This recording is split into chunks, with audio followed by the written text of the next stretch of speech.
Well, welcome back. The holidays are right in front of us, and it means enjoying the time with our loved ones. It sure does. But people who experience hearing loss often miss out on so much of the merriment, and that can cause stress and other things too. Dr. Gwen Kandula and Dr. Melvin Kandula are here from the Advanced Ear, Nose, and Throat Specialists, or ADVENT, to discuss their Gift of Hearing program, which is one of my favorite times of year when you guys are here. Yep. Because I know how passionate you are about it, and I just think it's like one of the most wonderful programs. As someone, we were talking in the office this morning, my mom has wore 2 hearing aids and she was 18, and you're... My father-in-law, and she said, "You're so passionate about this." I said, "I swear she would give them all away if she could." I said, if she could give everyone hearing aids, she would. But what she does through this program is just that. You have the gift of hearing. We do. It's been what, 10 years that we've been doing this? So. At least. Seems like forever, doesn't it? It does. I love it. How does it work?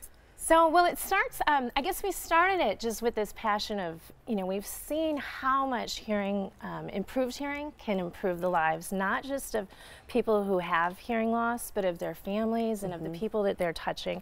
And that's really what stemmed this, was we were thinking if we could help some of those people in the community that are already giving back and doing so much, what could then they continue to do, and how could that gift just keep on giving? So that's really what started this back 10 years ago. And we've been so fortunate to give devices to so many different groups of people. But I think that just top of mind, I know we've had firemen, police officers, teachers. I think last year we may have had a nurse one of the years. It was a nurse working with cancer patients, new moms, a lot of people that really, by them hearing and being their best, they're able to keep continuing to give that gift on. Well, and I think one of the things that happens oftentimes, and you've talked about here on the show about with hearing loss, is if someone's not hearing well, it does cause stress in the family around them, but it also can cause a lack of self-confidence, and people can sort of isolate or exclude themselves because they're not able to be a part of the conversation.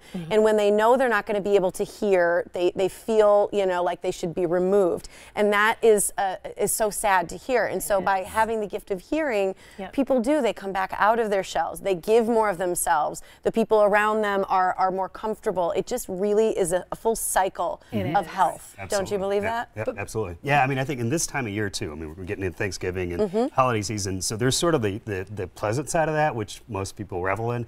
There's sort of the dark side of that for people who don't have families, or in this case, if you have hearing loss, you're really, it's a barrier between you and your family. And so what the natural tendency for that, if that's happening to somebody, is sort of withdraw. Yes. And they don't necessarily know they're doing that, but it's uncomfortable. You're sitting at the Thanksgiving table and everybody's talking and you can't understand what's happening. And you don't want to keep asking, what did you say? Right. Yeah, and you become you feel like you become a nuisance. And then those around you sort of, it goes on and year after year, and then eventually it's sort of, well, what happened to Joe or Pam, or why aren't they? And then it's, oh, they can't hear. And so part of this is giving, that's a wonderful thing, but part of it is just getting the information out that you don't have to suffer like that. And it's not it's not something that there's no reason for it. There are great solutions nowadays, and it's just a matter of seeking help and then getting those solutions. Right.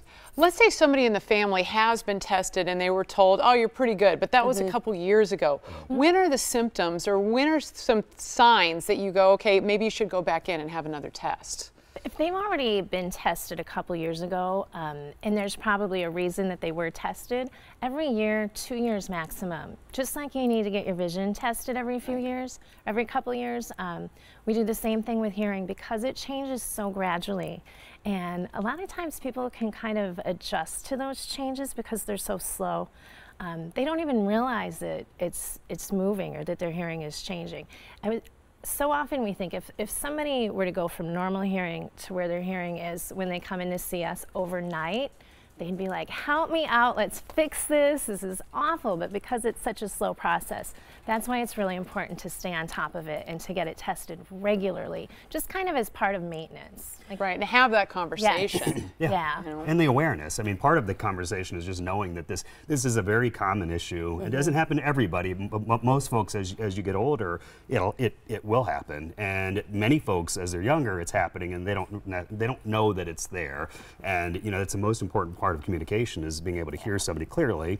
and not to be able to do that is a problem. So. Well, and I know people are hesitant often to come in and get tested, but doing a full examination is something you do. I know when my mom came in to see you, from the moment she walked in the door, she said it was different because I've told you this before, your staff, you know, speaks clearly and loudly and not just slow, because she said sometimes people speak slower when she needs them to speak louder.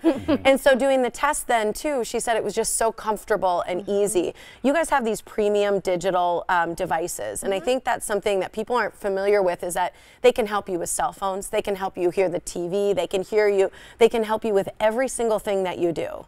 They're amazing. Actually, this week or next week, my dad's coming in to get his iPhone hooked up with his hearing aids, and everything goes through there. It's Bluetooth now. It's That's Bluetooth. awesome. It's so cool, and we've had this technology now for a few years, but it's gotten better and better, just like everything. So there's a lot of really really great solutions for people that need it for anything. Well, and here's the deal. Again, your Gift of Hearing is a program that you're offering right now, so people can head on out to Advent and learn more.